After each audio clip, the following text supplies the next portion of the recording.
국민의힘 한동훈 대표 또 한덕수 국무총리의 담화가 있었습니다. 먼저 한동훈 대표가 이야기를 했고요. 다음에 한덕수 총리가 이어받았는데 일단 한동훈 대표는 국회는 국민만 보고 일단 정부는 국민만 보고 가겠다. 너무 걱정하시지 말아라는 얘기를 했으면서 이번 사태를 통해서 대한민국의 시스템이 좀 정상적으로 작동이 되고 있고 민주주의가 성숙해진 것을 목도했다. 이런 이야기를 했습니다. 하지만 또 국민적, 국가적인 피해가 막심했기 때문에 실망과 불안을 드린 것도 사실이고 여러 가지 이야기를 했습니다. 남은 임기 동안 정상적인 국정 운영이 불가하다 이런 얘기를 한동훈 대표 다시 한번 했고요. 직에서 물러나야 한다는 것이 국민의 판단이고 이것을 겸허히 수용한다 이런 얘기도 포함이 됐습니다. 먼저 김대희 기자에게 좀 물어보죠. 자, 일단은 아주 구체적인 내용이 담긴 건 아니지만 어저께 짧게 나왔던 메시지보다는 반보 좀 진보한 그런 내용들이 아니었나 생각이 드는데 어떻게 보셨어요? 예, 일단 제가 지금 회동은 조금 전 11시 여의도 국민의힘 중앙당사에서 이루어졌습니다. 당초 예상하고는 많이 틀린데 다만 한동훈 대표의 워딩에선 또 좀 독특한 점을 제가 찾은 것 같은데요. 그러니까 오늘은 유달리 이제 헌법 얘기를 많이 하는데 반헌법적이다는 말을 지금 수차례 했습니다. 그리고 국회가 1시간 만에 해결했다는 부분, 그 1시간 만에 해결했다는 부분을 약간 이제 한동훈 대표는 본인의 약간 해석을 본인 주도로 했다라는 뉘앙스로 좀 강하게 얘기를 했는데 그런 부분은 또 아마 민주당에서는 다른 얘기가 나올 수도 있는 부분인 것 같고요. 그리고 국가적 피해가 막대하고 국민 등 실망과 불신은 대단히 크다. 그다음에 이제 이게 결정적입니다. 남은 임기 동안 정상적인 운영을 할 수 없으므로 한다는 게 이제 본인의 판단도 포함을 한 건지 모르겠지만 다수의 판단이라고 생각한다고 말했습니다. 그렇기 때문에 질서에 있는 대통령의 퇴진, 안정적 수순을 밟겠다라고 했고요. 또 외교를 포함해서 국정에 관여하지 않겠다라는 것을 또 분명히 했습니다. 이 부분이 좀 눈에 띄더라고요. 예, 외교를 포함해 국정에 관여하지 않을 것이다. 그런데 이게 워딩과 맥락대로라면은 어제 이렇게 탄핵 소추안하고도 관련이 될 것 같은데 이게 아까 저희가 계속 지적한 대로 워딩을 이랬다 저랬다 하는 바꾸는 거에 또 연장일 건지 아니면 정말 이 수순으로 아니면 이 방향으로 가겠다는 또 의지의 표명인지 요거는 또 다시 판단을 해야 될 것 같습니다. 그리고 한덕수 국무총리의 경우에는 처음에 국민 여러분께 진심으로 송구하다는 말씀드리고 대통령이 그랬던 것처럼 단상 옆에서 사과까지는 했습니다. 다만 책임 총리 등에 대한 언급은 없었고 저희가 예상했던 내각의 재구성 방향이라든가 이런 부분은 좀 없었던 것 같습니다. 네, 또 눈에 띄었던 부분이 당대표와 총리의 회동을 주 1회 정례화하겠다 이런 얘기를 했는데 재미있는 것이 한동훈 대표의 워딩에는 야당, 민주당 이야기는 하나도 안 나왔습니다. 근데 한덕수 총리는 야당에 간곡히 부탁드리고 여야가 합치를 해서 경청과 타협을 하겠다. 또 우원식 의장도 언급했는데 자, 최진만 기자님 어떻게 들으셨어요? 그러니까 핵심적인 거는 윤석열 대통령이 퇴진 전이라도 외교를 포함해서 국정에 관여하지 않을 것이다라고 얘기한 거거든요. 그게 바로 어제 한동훈 대표와 한덕수 국무총리가 같이 얘기했던 그 내용을 아마 이 얘기를 어제 하기 위해서 어제 만난 것 같아요.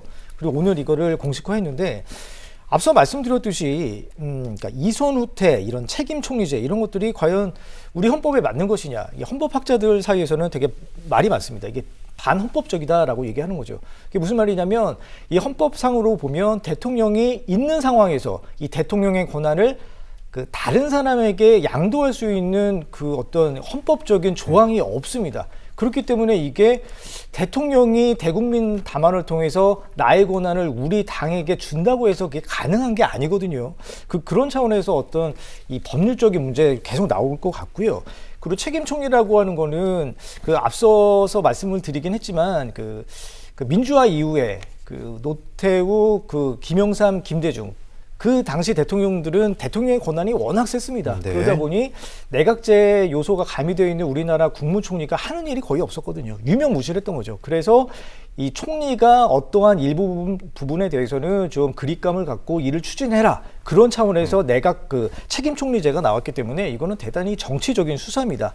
근데 이런 거를 가지고 지금 대통령이 지금 있는데 대통령은 일하지 마시고 이 총리 위주로 갈 겁니다. 우리 당 위주로 갈 겁니다. 라고 얘기하는 게 과연 설득력이 있느냐. 그리고 그것을 윤석열 대통령과 친윤들이 과연 들을 것이냐. 그건 다른 얘기거든요. 그래서 지금 대국민 담화가 나오긴 했지만은 이따가 대통령실의 어떤 입장들 그리고 친윤 세력들의 입장들이 나오는 거 한번 예의주시해서 좀 보시면 좋을 것 같습니다. 네, 외교를 포함한 국정에 대통령이 관여하지 않을 것이다 이런 얘기였는데요.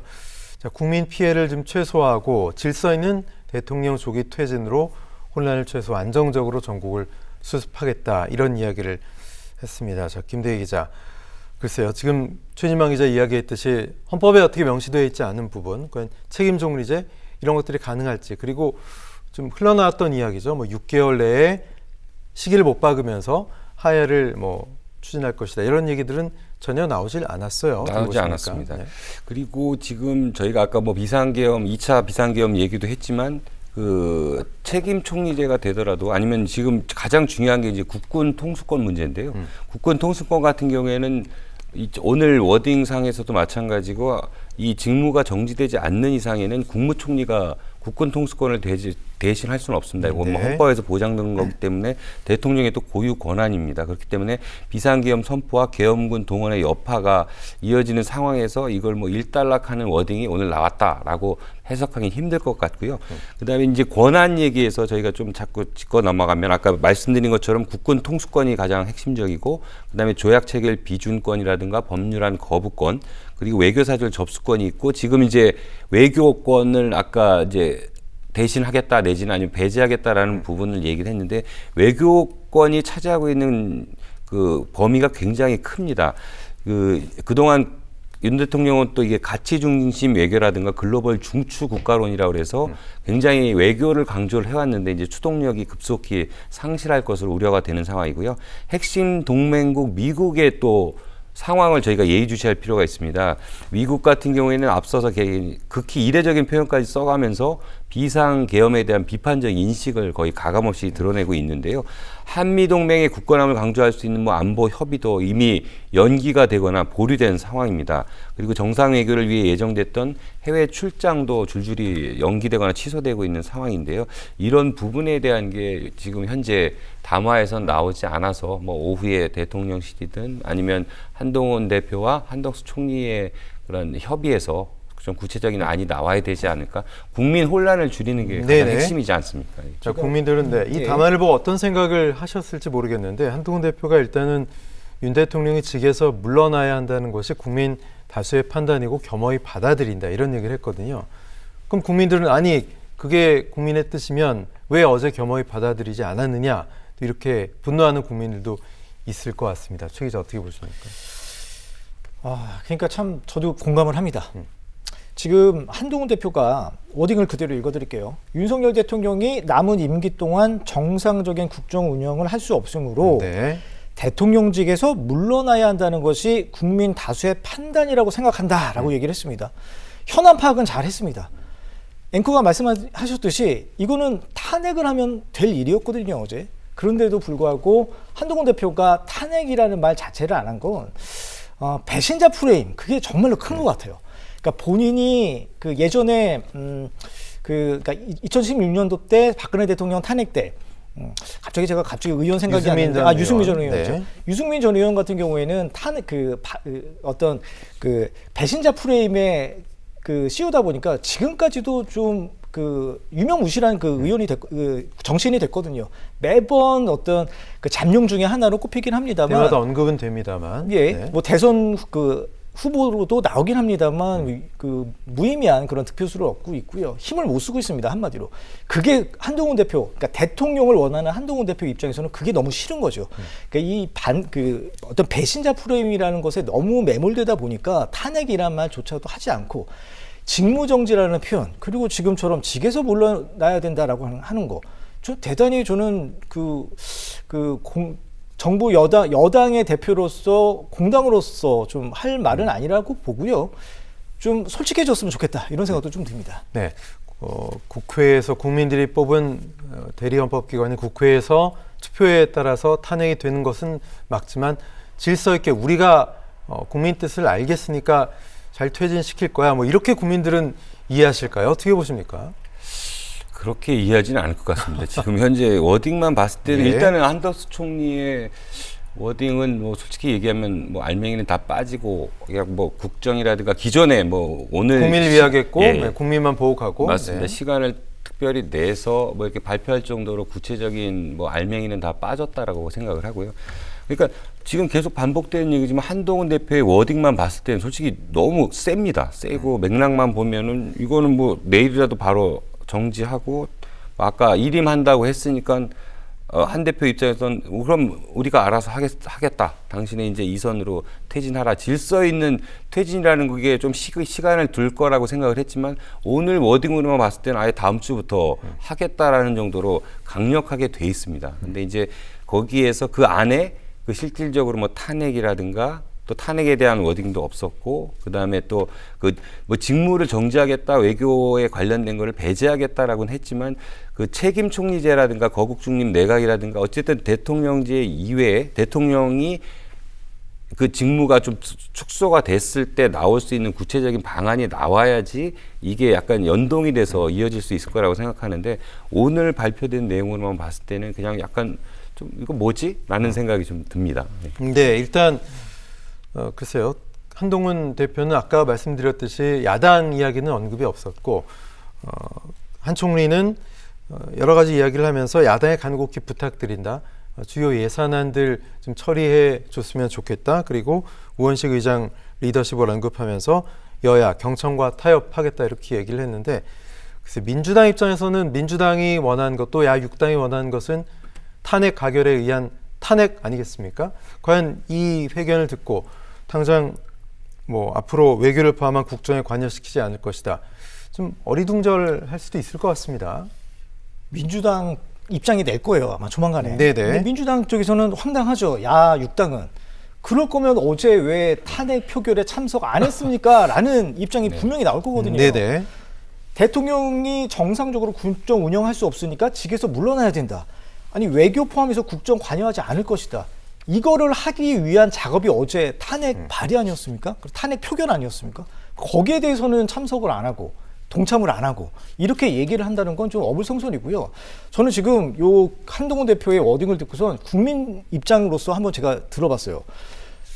저희 국민들은 투표를 해서 뽑은 건 대통령인 바로 윤석열 대통령입니다. 국정을 운영을 하려고 하는 대통령인데 아니 누가 국민의 허락도 받지 않고 한동훈 대표와 국무총리가 이 국정을 운영을 합니까? 네, 그런 차원에서 보면 이게 많은 국민들을 설득시킬 수 있을까? 그리고 이 반발하고 있는 야당을 설득시킬 수 있을까? 좀 의문스럽습니다. 네, 한동훈 대표, 한덕수 총리의 담화 내용에 대한 이야기 잠시 후에 또 이어가도록 하고요.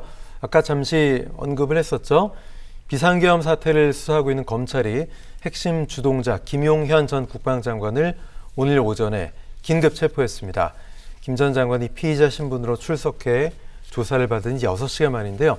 취재기자 연결해서 자세한 내용 들어보죠. 유승열 기자 전해주십시오. 네, 검찰 비상계엄 특별수사본부가 김용현 전 국방부 장관을 긴급 체포한 것은 오늘 오전 7시 52분쯤입니다. 김 전 장관은 서울 동부구치소로 이송됐습니다. 경찰청 국가수사본부도 김 전 장관의 공간과 국방부 장관 집무실 등을 압수수색하고 있습니다. 앞서 김 전 장관은 오전 11시 반쯤 서울중앙지검에 출석해 조사를 받았습니다. 특별수사본부는 핵심 당사자인 김 전 장관의 진술 확보가 수사 성패를 좌우할 수 있다고 판단한 것입니다. 사건 핵심 관계자들의 진술이 엇갈리는 점도 원인이 된 것으로 보입니다. 김 전 장관은 최근 텔레그램 계정을 탈퇴했다가 재가입한 것으로 드러나 증거를 없앤 것이 아니냐는 의혹이 제기된 바 있습니다. 특수부는 김 전 장관의 휴대전화 한 대도 압수수색했습니다.